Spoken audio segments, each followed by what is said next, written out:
E hoje o assunto é filosofia no Brasil. Eu recebo aqui no estúdio a professora e também diretora do Instituto de Filosofia, Georgia Mitrano. Boa noite, professora. Boa noite, obrigada pelo convite. Bom voltar. Sim, já tinha um bom tempo, né? Já tinha um bom tempo. Ah, que bom recebê-la novamente. Bom, estamos falando de filosofia no Brasil. Eu já começo perguntando, como está a filosofia no nosso país? Então, a gente tem que pensar que a filosofia ela tem dois grupos, a da graduação e a da pós-graduação. E os últimos 10 anos, eu acho que a gente pode colocar mais ou menos sobre isso, a filosofia cresceu absurdamente no país. Recentemente, eu acho que eu li uma matéria, não lembro se foi IPEA, não lembro se foi a Folha, em que falava que as ciências humanas têm sido muito mais procuradas, o que é uma felicidade, né? Tanto a graduação como a pós-graduação, essa então explodiu de norte a sul, que nos dá uma felicidade enorme.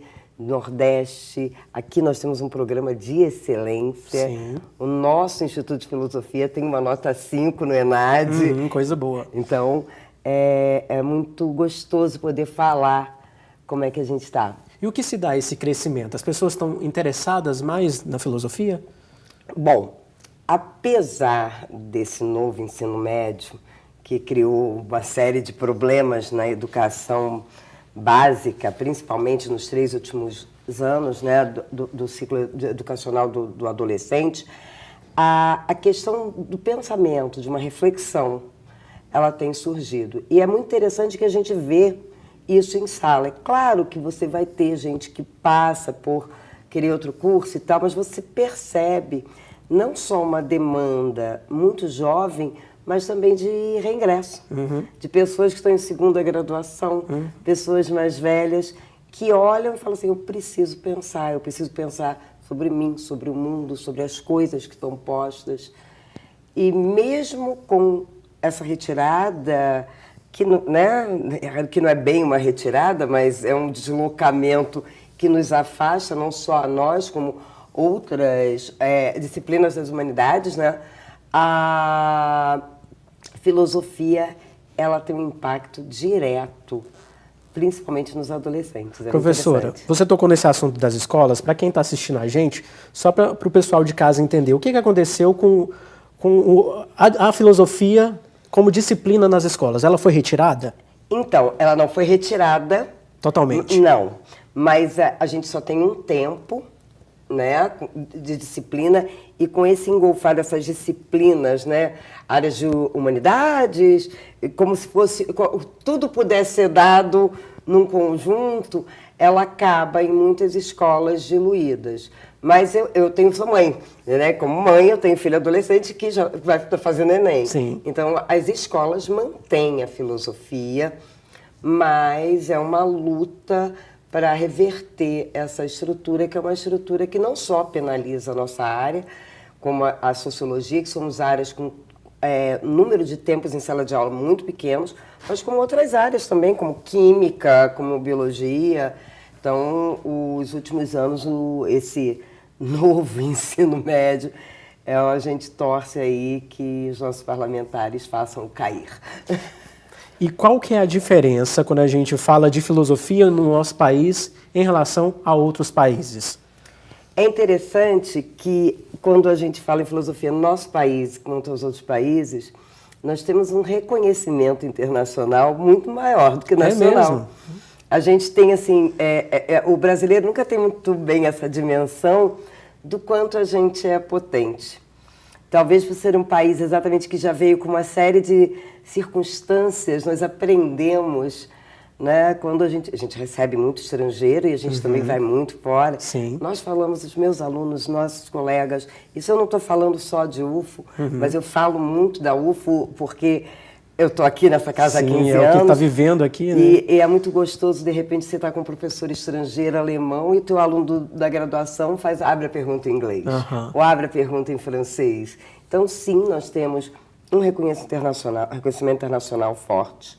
A nossa produção, ela só não é maior, porque, infelizmente, nós vivemos anos nesse país Isso aí eu estou falando de 50 anos, tá? Eu não estou falando de governos só de agora para cá, mas não. Os últimos deram uma piorada, né? O último em questão, né? Valor de livro. Então, assim, você lá fora você tem muito mais possibilidade. Mas nós temos, para você ter uma ideia, nós temos a segunda maior associação de pós-graduação do mundo. A gente só perde para a Grécia, Olha que só. é o berço da filosofia. Da filosofia. Quando a gente fala de pensadores contemporâneos, professora, quais que a filosofia destaca? Brasileiros? Brasileiros, vamos nos brasileiros, Bom, nós temos sempre a nossa eterna e grande Marilena Chaui, tivemos o falecido Roberto Machado, nós temos muita gente boa viva. Eu brinco, mas a gente tem um colega maravilhoso dentro do Instituto de Filosofia, que hoje está como diretor do Edufo, que é o Alexandre, que Sim. muito na dele, produz internacionalmente, extremamente reconhecido, cheio de prêmios. Nós temos o nosso presidente da Ampof, o Érico, que é um cara novo, negro, pernambucano. Nós temos a Suzana de Castro, tem um pessoal... Porque assim, a filosofia ela tem várias vertentes. Então é muito... Ui, eu vou cair dessa cadeira. Coitado. Eu falei isso no início. Nós temos assim, um grupo muito grande de pessoas que são mais velhas, né? Pessoas que já faleceram, infelizmente, algumas durante a Covid. Sim. Então tivemos perdas né? filosóficas. Mas temos nomes muito fortes e que nos representam muito bem lá fora. Hoje em dia, é difícil enumerar, por quê? Porque a filosofia cresceu demais. E a qualidade da nossa produção é muito boa.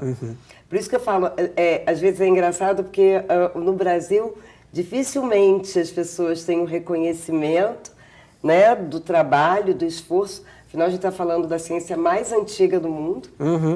E quando você vai lá fora, alguém vira e fala assim, você é filósofo no Brasil? E quando descobre que você fala 2, 3 idiomas, quando olham as nossas pesquisas, as nossas publicações, e isso eu falo assim, é só entrar, assim, aqui em Uberlândia, basta entrar no nosso instituto e olhar o Lattes dos nossos professores, que a gente vai ver a produção nacional e internacional de ponta do corpo docente como um todo, né? E isso não é só aqui. Então, assim, eu faço parte de uma geração que viu esse crescimento. Então, é muito gostoso, é muito gostoso. E voltando a falar dessa questão, a gente pode dizer que é polêmica, dessa retirada, né, um pouco dessa retirada da filosofia nas escolas, eu queria que você destacasse, professora, por que é importante ter a filosofia como ensino para os jovens, adultos e até quem está voltando a estudar. Então, eu falo desse engolfar, né? É uma maneira muito ardilosa de dizer, não, mas ela está aqui. Ela, na verdade, está engolfada para não ser dada. E isso é muito perigoso, porque o pensamento... a gente brinca assim, filósofo cita filósofo, né? Eu vou citar filosofando. Eu vou citar um clássico que é Platão. Platão tem um texto fantástico, que é o Mênon, e ele vai ser resgatado... Então, eu estou falando de um texto de 2.500 anos, e ele é resgatado por autores como Hannah Arendt, né, no século XX, na segunda metade do século XX. Então, não está ali em vão. E ele fala que o maior perigo não é pensar errado, é não pensar. Olha só. Então, quando a gente deixa de ter um caráter reflexivo sobre o mundo, a gente deixa de ter um caráter reflexivo sobre as coisas dadas e as não observáveis mesmas, que a gente possa intuir ou deduzir, Sim. A gente é facilmente manipulável. E a pesquisa no Brasil? Como que anda a pesquisa no Brasil? A filosofia está indo bem? De ponta. É mesmo? Eu posso brincar, porque quem trabalha, de modo geral, com a publicidade dessa pesquisa, né, é a nossa Associação Nacional de Pós-Graduação. E hoje os alunos de graduação, com os incentivos, e aí a gente tem que falar dos incentivos, principalmente das universidades públicas federais, algumas estaduais também. Claro que temos uma ou outra particular que... Então, mas com as bolsas de iniciação científica, de pesquisa, com os PETs, então isso tudo tem feito a pesquisa crescer. Mas para você ter uma ideia, o nosso grupo de pesquisadores brasileiros, eles cabiam todos dentro de um hotel em Araxá. Araxá não, é Caxambu, Caxambu. em 1998. É sério. É mesmo? Esse ano passado, né, que a gente está em 2024, fez 40 anos. Teve que arrumar um lugar maior. Da Associação Nacional de Filosofia. Há uma brincadeira que todo mundo cabia dentro de uma Kombi, há 40 anos atrás. Mas eu vi isso como aluna de graduação. Todo mundo cabia dentro daquele grande hotel lá em Caxambu. Acho que era esse o nome. Mas foi o grande hotel, era Araxá. Esse grande hotel, então, eu já estou confundindo tudo, mas era Caxambu. Hoje, nós temos, em média, um evento bienal que congrega em torno de 2.500 a 3.000 pesquisadores de pós-graduação no Brasil. Como cresceu, hein? Que então, coisa. Eu acho que isso, acho que só isso já diz. Eu acho que dá para a gente pensar, por exemplo, e aí não tem como, eu vou puxar a sardinha para o lado do meu instituto. Por favor, pode. Mas a gente tem que pensar que é um programa que nasce em 2007. Eu entro aqui, eu vou ver a primeira defesa de mestrado. Nós hoje temos um programa nota 5. 5 na capa significa excelência. Isso significa que não só quem está produzindo, né, dentro do Instituto quanto docente, mas também os discentes, os mestrandos, mestres formados e doutorandos, e formando nossos primeiros doutores agora, diga-se de passagem, somos as primeiras bancas, são de excelência. Então, eu acho que isso não é só aqui. Isso é algo que a gente tem visualizado. É um reflexo, do país. Mas é um reflexo de uma luta. Ela não é fácil, porque brigar com a CAPES, brigar com o MEC. E eu acho que uma das coisas mais importantes nesse momento é reverter. Na verdade, acho que não é nem reverter, é acabar com esse novo ensino médio, porque ele não é prejudicial só para a filosofia. Apesar de eu estar aqui defendendo a filosofia, ele é prejudicial, de um modo geral, para todas as disciplinas, e quem sofre é a sociedade. Quando a gente fala de prejudicial, quer dizer o quê, professora? Você retira a possibilidade de aprendizado, de conteúdo, de disputa equânime, né? Sim. Aquela disputa em que a democracia e a nossa Constituição são pautadas em que todos têm os mesmos direitos. Então, quando você faz isso em uma escola, pode te dar todas as disciplinas, porque ela vai dar o curso da tarde, e o aluno da escola pública se torna prejudicado. Porque é isso. De fato, o que é esse novo ensino médio? É um ensino médio para prejudicar. A nossa sorte é que a gente tem bons profissionais. Acho que o reflexo disso também está na entrada do Enem, dos vestibulares, né, que a gente vê a quantidade de pessoas que entram. Mas é um processo de sabotagem da educação brasileira. Entendi. Professora, quem está assistindo a gente, vai ver essa entrevista depois, que vai estar disponível na internet, e está vendo lá o tema filosofia. Talvez de início, né, de imediato, não desperta o interesse, mas depois vai se interessar em pesquisar, saber mais de filosofia. Qual a dica que você passa para essa pessoa que quer ler mais sobre filosofia? Quem que ela deve ler, assim, para ela se interessar pela disciplina? Você sabe que essa é uma das perguntas mais difíceis. É mesmo? Por onde a gente começa? Qual o caminho? Vamos começar pelo início. Mas a gente tem que lembrar que a gente está em 2024. A filosofia, até quando eu fiz a minha graduação, ela ainda era muito fechadinha. Hoje a filosofia, ela não só traz toda essa tradição que começa lá nos gregos, mas ela se abriu para o mundo, a ciência, informática, informação, direito. Eu mesma escrevi recentemente um artigo sobre terrorismo de Estado, está publicado, decolonialismo, gênero. Sonha, a gente pensa, a arte, talvez em busca da estética, da poética. A gente começa do começo, né? Vamos lá nos clássicos. Professor, antes da gente terminar, infelizmente o nosso tempo está acabando, mas eu sei que você tem várias obras, e para quem não conhece também as suas obras, por favor, fale algumas delas para as pessoas procurarem, lerem também. Obrigada.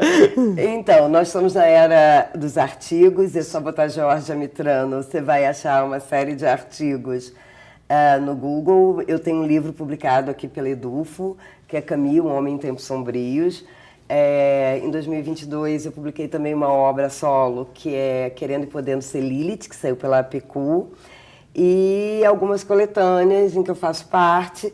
Mais recente é um trabalho bilíngue, lindo, só de filósofas brasileiras, só tem Mulheres. Filósofas maravilhosas, lindas, com uma egressa nossa, que isso é importante, que eu sou professora em outra universidade, que é o Ensaio das Filósofas Brasileiras, que também saiu pela APECU. Boa parte desse material vocês encontram gratuitos na internet e outra também em e-book.